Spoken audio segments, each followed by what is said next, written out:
Selamat pagi Bapak Ibu Saudara sekalian yang dikasihi oleh Tuhan. Mari kita mengisi hari kita dengan perenungan firman Tuhan yang pada pagi hari ini saya ambil dari 1 Yohanes pasal yang kelima ayat yang ke-21. Bagian ini berkata demikian, "Anak-anakku, waspadalah terhadap segala berhala." Bapak Ibu Saudara sekalian, kalau kita membaca firman Tuhan yang singkat yang dituliskan oleh Rasul Yohanes ini, kita mendapatkan satu peringatan yang sangat serius supaya kita bersikap waspada, berhati-hati terhadap segala bentuk berhala. Nah, pada saat kita mendapatkan atau membaca kata berhala ini, seringkali di dalam benak kita mengasosiasikan atau mengkaitkan berhala itu hanya dengan unsur yang kelihatan saja. Kalau dikatakan kelihatan, maka itu seringkali berkaitan dengan logam berharga tertentu atau dalam bentuk emas, perak, perunggu, besi yang juga ada bentuk yang lain seperti misalnya batu, kayu yang diukir, dibentuk sedemikian rupa yang dijadikan sebagai sarana untuk menyembah atau menghampiri Allah yang bersifat ilahi tersebut.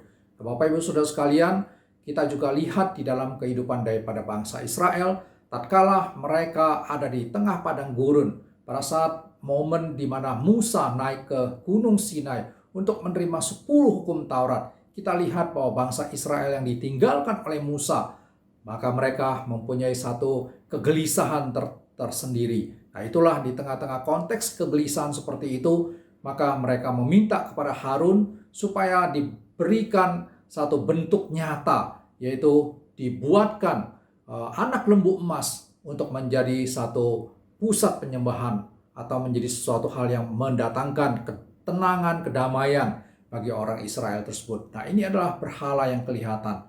Tetapi Bapak Ibu Saudara sekalian, ada juga hal lain, yaitu bahwa berhala tidak hanya menyangkut unsur atau aspek yang kelihatan saja.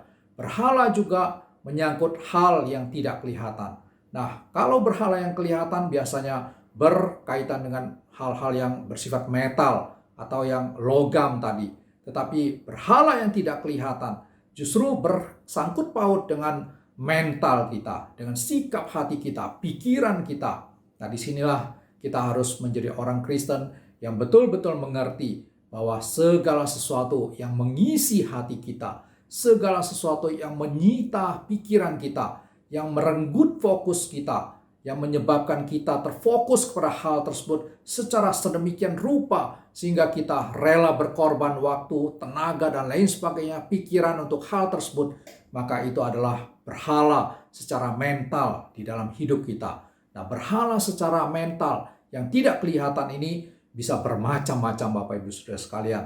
Ada dalam bentuk kekayaan, uang, ada dalam bentuk prestasi tertentu, ada dalam bentuk kedudukan sosial tertentu yang dikejar-kejar oleh manusia, yang mengisi, mendikte seluruh kehidupan orang tersebut.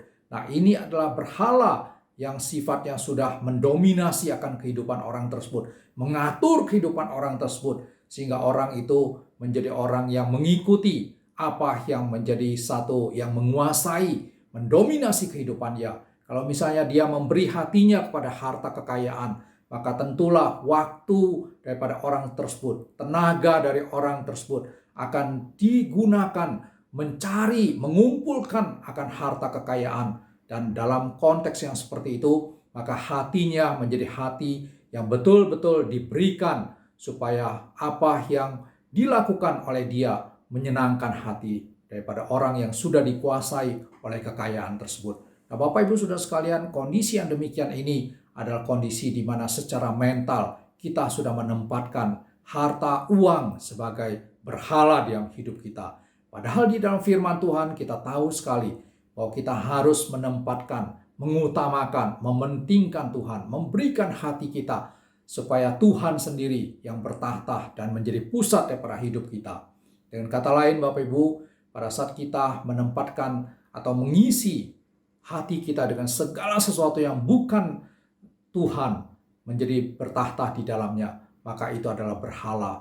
Nah, itulah suatu hal yang sangat perlu kita waspadai. Bahwa di dalam kehidupan kita sebagai orang percaya, mari kita belajar terus untuk bisa menghindarkan diri kita dari sikap hidup yang mungkin mempunyai satu kecenderungan untuk tidak menempatkan Tuhan sebagai yang utama di dalam kehidupan kita. Dalam hal yang demikian kita terus harus menjadi orang Kristen yang bisa memberi akan hati kita diterangi, dicerahkan oleh firman Tuhan, agar kita mengerti apa sesungguhnya yang mengisi hati kita yang terdalam.